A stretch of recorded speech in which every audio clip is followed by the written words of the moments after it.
2023 is ending, and it's time to see the best of the best anime of this year. Here are the top 10 best anime to come in 2023. Let's go!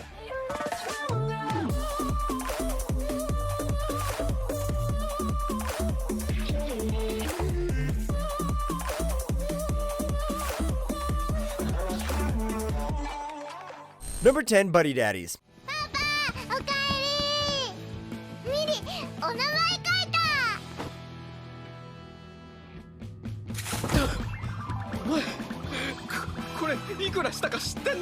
I know it's pretty strange to start this list with an underrated anime, but this is something I definitely want to shine the spotlight upon. How can two assassins who work for a mafia boss raise a girl? It's exactly what this anime throws straight at your face. One assassin, Kazuo Kurusu, and the other one is his best friend, Rei Suwa. These two were living pretty peacefully until they found a girl of a mafia boss caught in a gunfight.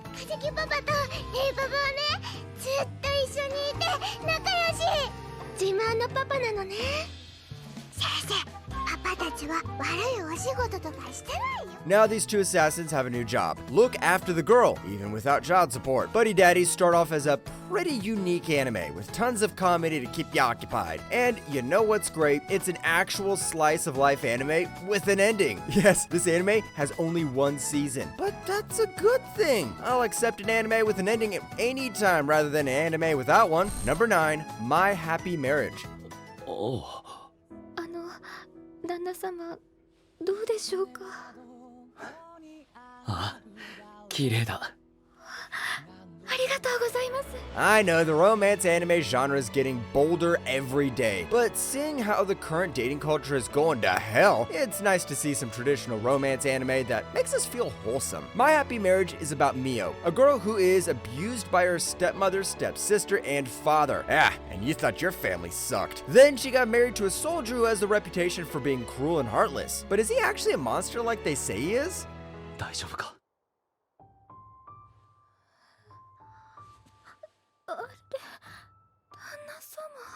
My Happy Marriage is romance done right. Instead of throwing the characters into something that looks like a crazy Hollywood love drama, it takes time to develop the relationship between the two characters. We see how past scars affect the both of them and how they gradually grow closer over time. If you need this year's best romance anime, well, here you go. Number 8, Zom 100 Bucket List of the Dead. 鮮やかな色に満ち溢れてたんだな会社に行かなくていい一日ってなんて素晴らしいんだ Sure, we've all seen enough zombie apocalypse shows, but this time our main character is an office worker whose pay is abysmal and lives in the worst part of the town. So, what does he do? He decides to enjoy his life amidst the zombie apocalypse. Yeah, that's right, baby. No more Last of Us. This is all about Last of Me and my bros and the girl I met on the street. 私も誰かを好きになるならこんな風に素直な自分でいられる相手だといいな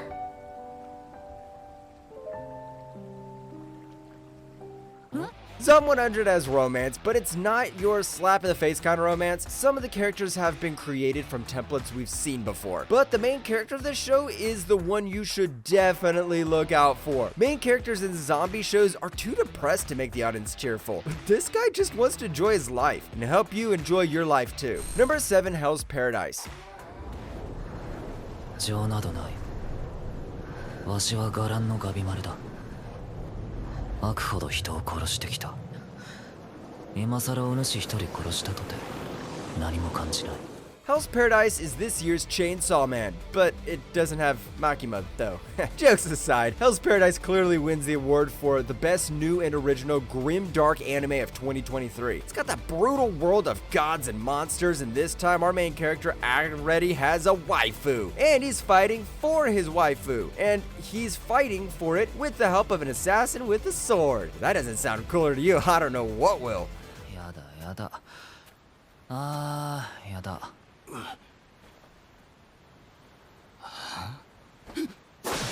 Hell's Paradise has that action and subtle layer of philosophy inside its story. It's the perfect mixture of grimdark, adventure, and action, and as a fan of all these, I couldn't ask for anything more. There are times when Mappa's production quality feels low, but seriously, I'm surprised this studio is even existing at this point. There have been so many complaints of low salaries and worker abuse. There is going to be an anti-Mappa squad in Japan very soon. Number 6, Bleach, 1000-Year Blood War Part 2.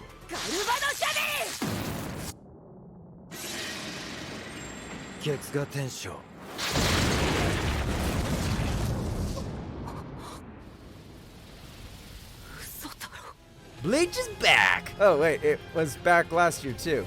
But it's back again! We got more action, more good looking animation, and another banger of a soundtrack. This is also going full battle mode with the story, so everywhere you go, you see a fight take place. Despite seeing battles everywhere, this doesn't mean the production quality of the animation dropped. I mean, look at these fight scenes.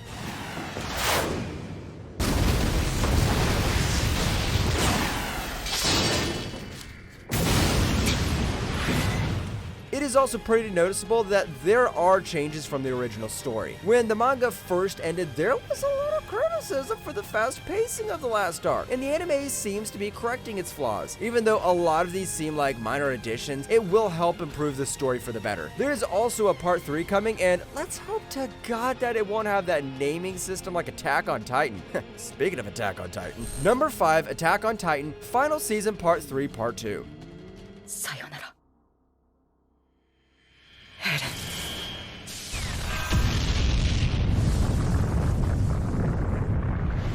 I don't know what the best achievement here is. Attack on Titan finally getting an ending, or how that ending was much more improved than the train wreck in the manga. When the manga was first released, people took sides so badly that the only score given to the manga was either a very low 1 or a very high 10. I'm not saying the situation is different with the anime, but personally, I found it was a lot better than the manga version.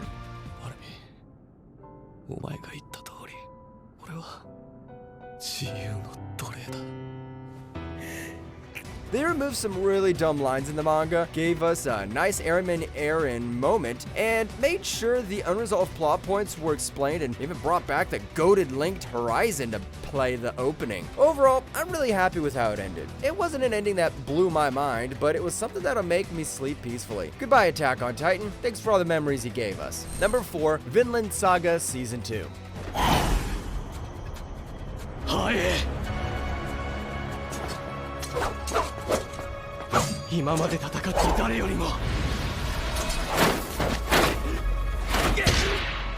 Vinland Saga is back. A lot of manga fans predicted the anime fans would cry, saying the season was boring, and yeah, they cried. But a lot of people accepted how this was the official character growth arc of the series. It's just like how Attack on Titan went from an action-packed first season to a second season that focuses more on the lore of the world. Vinland Saga goes from a Viking show to a farming show, but that's all good because we get a more depressed, less angry Thorfinn.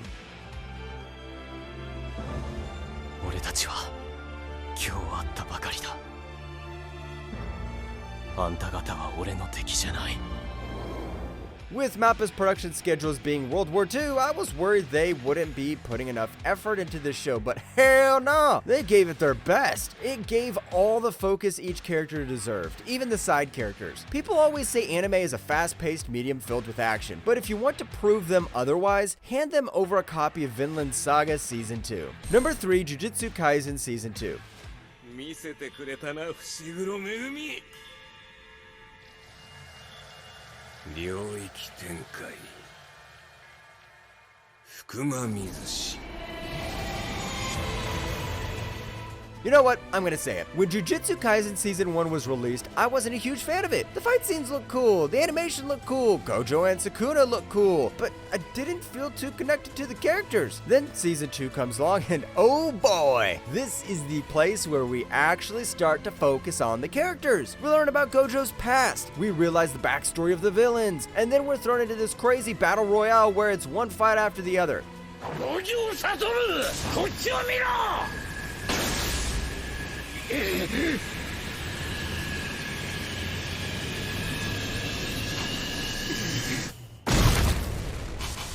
Seriously, this is how you do the Battle Royale arc of an anime. Not only do we see where each character stands in terms of power, but we also get to see who the kings in this game are. Who am I kidding? Of course it's Sukuna. Jujutsu Kaisen knows how to play that overpowered character trope really well, and boy, I'm really looking forward to seeing how they're going to animate the next arc. Number 2, Frieren Beyond Journey's End.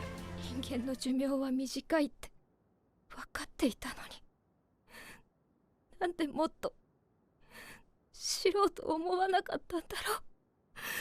This year isn't all about action. In fact, my 2 favorite anime this year only use action when it's needed. My first big favorite is Frieren. I'm a huge sucker for fantasy anime, but even I got tired of watching the same old isekai plot recycled over and over. And then came Frieren, a show about an elf traveling the world and learning about morality. Damn, this is pretty much the Lord of the Rings of all fantasy anime.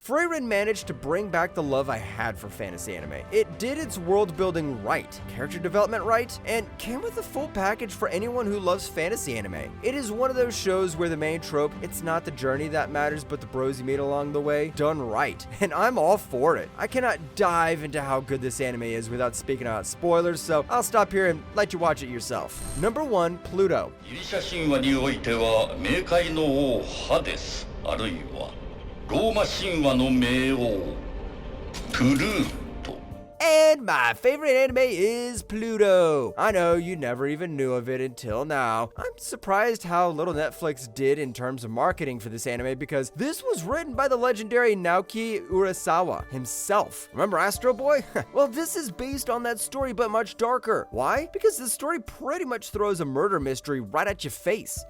人間の像は消えますか？消去しても消えないものですか？ All of the anime I mentioned are ones that I loved, but Pluto is what took me through a roller coaster this season. Starts off with mystery, moves to some dangerous threat looming on the horizon, then moves to this character drama, then moves to a thriller show, then to an action show, and then to a character drama again as we learn about the origins of our killer. Netflix rarely does justice to anime, but boy, they gave everything they could for this show. Thank you, Netflix, for finally giving us Urasawa fans some justice. And with that, I'm also going to end this video. Thanks for sticking with me all through 2023, and I'll see y'all next year.